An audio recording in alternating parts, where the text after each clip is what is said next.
Friends, welcome to my KS5 informative channel.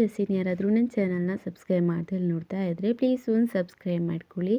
ಸಮಯ ಕಮ್ಮಿ ಇದೆ, ಬೇಗನೆ ಒಂದು ರೆಸಿಪಿ ರೆಡಿ ಮಾಡ್ಕೊಬೇಕು ಅಂದರೆ ಈ ರೆಸಿಪಿನ ಒಮ್ಮೆ ನೀವು ಟ್ರೈ ಮಾಡಿ ನೋಡಿ. ಇದನ್ನು ಮಾಡೋದು ತುಂಬಾ ಸುಲಭ. ಮೊದಲಿಗೆ ಮಸಾಲೆಗೆ 1 ಟೀ ಸ್ಪೂನ್ ಆಗುವಷ್ಟು ಪೆಪ್ಪರ್ ಹಾಕ್ಕೊಳ್ಳಿ. ಖಾರ ಜಾಸ್ತಿ ಬೇಕು ಅಂದರೆ ಆ್ಯಡ್ ಮಾಡ್ಕೊಳ್ಳಿ. 1 ಟೀ ಸ್ಪೂನ್ ಆಗುವಷ್ಟು ಜೀರಿಗೆ, ಅರ್ಧ ಟೀ ಸ್ಪೂನ್ ಆಗುವಷ್ಟು ಸೋಂಪು, 1/2 ಟೀ ಸ್ಪೂನ್ ಆಗುವಷ್ಟು ಕೊತ್ತಂಬರಿ ಕಾಳು. ಹಾಗೆ ಇದನ್ನು ಡ್ರೈ ಫ್ರೈ ಮಾಡ್ಕೊಳ್ಳಿ. ಜೊತೆಗೆ ಕರಿಬೇವು ಸೊಪ್ಪನ್ನು ಸೇರಿಸ್ಕೊಂಡು ಡ್ರೈ ಫ್ರೈ ಮಾಡ್ಕೊಳ್ಳಿ. ಇದನ್ನು ಮಿಕ್ಸಿ ಜಾರ್ಗೆ ಹಾಕ್ಕೊಂಡು ಪುಡಿ ಮಾಡ್ಕೊಳ್ಳಿ. ಈ ಪುಡಿನೇ ಇದಕ್ಕೆ ಮೇಯ್ನ್ ಮಸಾಲ ಆಗಿರುತ್ತೆ. ಇನ್ಯಾವುದೇ ಪ್ಯಾಕೆಟ್ ಮಸಾಲ ಯಾವುದೂ ಹಾಕ್ತಾ ಇಲ್ಲ. ಆದರೂ ಸಖತ್ ಟೇಸ್ಟ್ ಕೊಡುತ್ತೆ ಈ ಮಸಾಲ.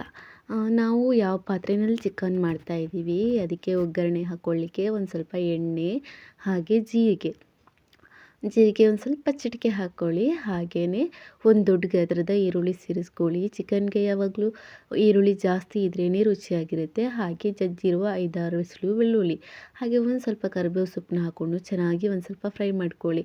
ಈರುಳ್ಳಿ ಜಾಸ್ತಿ ಫ್ರೈ ಆದರೆ ರುಚಿ ಜಾಸ್ತಿ ಆಗಿರುತ್ತೆ. ಕೆಲವೊಬ್ಬರು ಒಗ್ಗರಣೆಗೆ ಬ್ಯಾಡಗೆ ಮೆಣಸನ್ನ ಹಾಕೋತಾರೆ, ನಾನು ಇಲ್ಲಿ ಆ್ಯಡ್ ಮಾಡ್ಕೊಂಡಿದ್ದೀನಿ. 1 ಟೀ ಸ್ಪೂನ್ ಆಗುವಷ್ಟು ಶುಂಠಿ ಬೆಳ್ಳುಳ್ಳಿ ಪೇಸ್ಟ್ನ ಸೇರಿಸಿದ್ದೀನಿ, ನೀವು ಹಾಕ್ಕೊಳ್ಳಿ. ಅದಾದಮೇಲೆ ಇದಕ್ಕೆ ನಾವು 1 kg ಆಗುವಷ್ಟು ಚಿಕನ್ನ ಸೇರಿಸ್ಕೊಂಡಿದ್ದೀನಿ. ಚೆನ್ನಾಗಿ ಫ್ರೈ ಮಾಡ್ಕೊತಾ ಇದ್ದೀನಿ.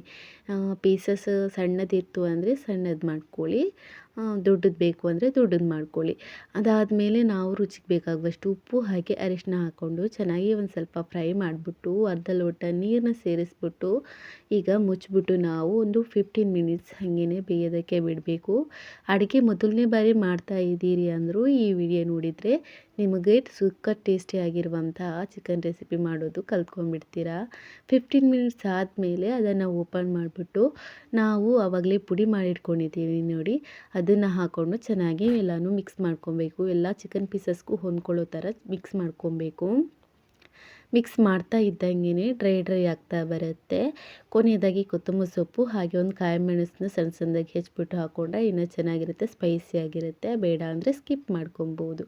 ಇದನ್ನು ನೀಟಾಗಿ ಒಂದು ಸಲ ಮಿಕ್ಸ್ ಮಾಡಿದ್ದಾದಮೇಲೆ ರೆಡಿ ಆಗುತ್ತೆ ಸ್ಪೈಸಿಯಾಗಿರುವಂತಹ ಚಿಕನ್ ರೆಸಿಪಿ. ಎಲ್ರಿಗೂ ಇಷ್ಟ ಆಗುತ್ತೆ. ಅದರಲ್ಲೂ ಈ ಮಳೆ ಬರೋ ಟೈಮ್ನಲ್ಲಿ ತಿನ್ನೋದಕ್ಕೆ ಸಖತ್ ಟೇಸ್ಟಿಯಾಗಿರುತ್ತೆ.